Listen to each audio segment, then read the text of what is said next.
Parliament ఎన్నికల ప్రచారానికి BRS అధినేత కేసీఆర్ శ్రీకారం చుట్టారు. ఈ రోజు మధ్యాహ్నం నుంచి కేసీఆర్ బస్సు యాత్ర ప్రారంభిస్తారు. ఈ రోజు నుంచి మే 10 వరకు బస్సు యాత్ర కొనసాగనుంది. 17 రోజుల పాటు కేసీఆర్ బస్సు యాత్ర చేస్తారు. ఇవాళ మధ్యాహ్నం తెలంగాణ భవన్కు కేసీఆర్ చేరుకుంటారు. తెలంగాణ తల్లి విగ్రహానికి పూలమాల వేసి యాత్రను ప్రారంభిస్తారు.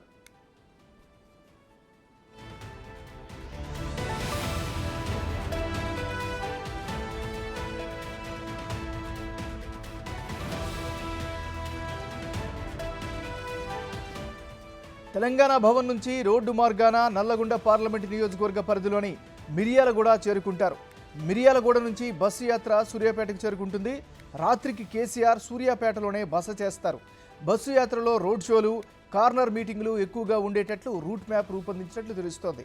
17 రోజుల్లోనే తెలంగాణలోని 17 పార్లమెంటు స్థానాలను కవర్ చేసేలా ప్రణాళిక చేసుకున్నారు. మే 10న సిద్దిపేటలో బస్సు యాత్ర ముగింపు బహిరంగ సభ నిర్వహిస్తారు.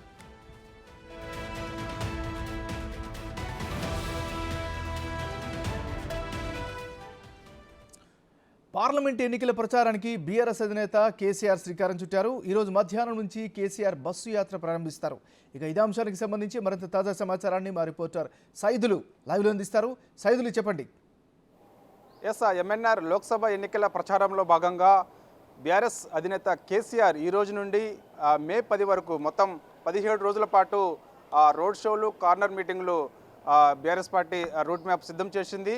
5 పార్లమెంటు నియోజకవర్గాలు మినహా మిగతా అన్ని 12 పార్లమెంటు నియోజకవర్గాల్లో కేసీఆర్ పర్యటన ఉండబోతుంది. ఈరోజు దక్షిణ తెలంగాణలోని నల్గొండ పార్లమెంటు పరిధిలో ఉన్నటువంటి మిర్యాలగూడ నుంచి రోడ్ షో ప్రారంభమవుతుంది. సాయంత్రం 5:30 ఈ రోడ్ షో ఉంటుంది. అదేవిధంగా కార్నర్ మీటింగ్ కూడా మిర్యాలగూడలోనే ఏర్పాటు చేశారు. అయితే ఈరోజు మధ్యాహ్నం 1 గంటకు తెలంగాణ భవన్కి కేసీఆర్ రాబోతున్నారు. తర్వాత అక్కడ తెలంగాణ తల్లి విగ్రహానికి పూలమాల వేసిన అనంతరం రోడ్డు మార్గాన బస్ ద్వారాగా నేరుగా మిర్యాలగూడకి వెళ్తారు కేసీఆర్.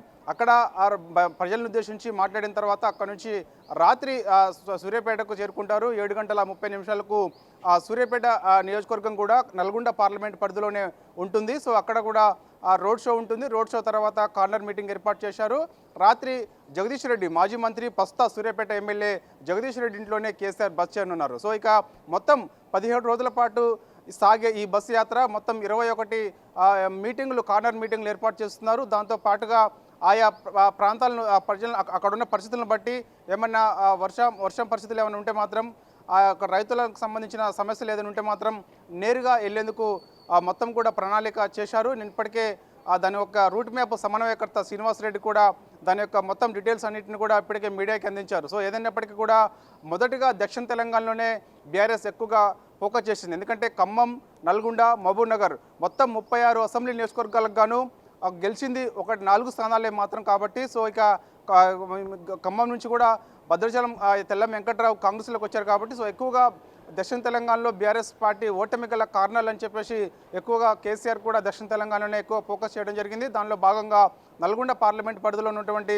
మిర్యాలగూడ అసెంబ్లీ నియోజకవర్గం నుంచి ఈ బస్సు యాత్ర సిద్ధం చేశారు. సో ఇక ముగింపు సిద్దిపేటలో ఉంటుంది. మే 10న ముగింపు సభ కూడా భారీ బహిరంగ సభ ఏర్పాటు చేశారు. రాష్ట్ర వ్యాప్తంగా కూడా ఈ రోడ్ మ్యాప్కి సంబంధించిన తర్వాత అన్ని నియోజకవర్గాల నుంచి 17 పార్లమెంట్ నియోజకవర్గాల నుంచి ప్రజలను తరలించేందుకు కూడా సిద్దిపేటలో బహిరంగ సభకు సంబంధించిన ఏర్పాట్లు కూడా చేయబోతున్నారు. సో ఏదైనప్పటికీ కూడా ఈ రూట్ మ్యాప్ అన్నింటినీ కూడా 5 పార్లమెంటు నియోజకవర్గాలు మినహా అంటే చేవేళ్ళ, హైదరాబాద్, సికింద్రాబాద్, మల్కాజ్గిరి సో ఈ పార్లమెంటుకు సంబంధించిన నియోజకవర్గాల్లో కేసీఆర్ రోడ్ మ్యాప్ అంటే రూట్ మ్యాప్ కానీ అదేవిధంగా కార్నర్ మీటింగ్స్ కానీ రోడ్ షోలు కానీ లేవు. సో ఇక్కడ కేటీఆర్ పాల్గొనే అవకాశం కనిపిస్తుంది. సో ఇక మిగతా 12 పార్లమెంట్ నియోజకవర్గాల్లో కూడా కేసీఆర్ రోడ్ మ్యాప్ ఉంటుంది.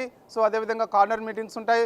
ప్రజలను ఉద్దేశించి కేసీఆర్ మాట్లాడబోతున్నారు. సో ఈరోజు కేసీఆర్ ప్రజలను ఉద్దేశించి ఏం మాట్లాడబోతున్నారు అనేది కూడా కొంత ఆసక్తిగా మారిందని చెప్పవచ్చు. ఏదైనప్పటికీ కూడా ఒకవైపు లోక్సభ ఎన్నికలను ఎంతో సీరియస్గా తీసుకోవాలని భావిస్తున్న బీఆర్ఎస్ పార్టీకి కానీ ఆయా స్థానిక నేతలు పార్టీని వీడి వెళ్ళిపోవడంతో ఇప్పటికే కార్యకర్తలు నిరాశాస్థితిలో ఉన్నారు కాబట్టి సో ఇక కేసీఆర్ కూడా ఏ విధంగా వాళ్ళని ఉత్తేజం పరుస్తారు అనేది కూడా కొంత ఆసక్తిగా మారింది. ఏమన్నారు? Right, thank you Saidulu.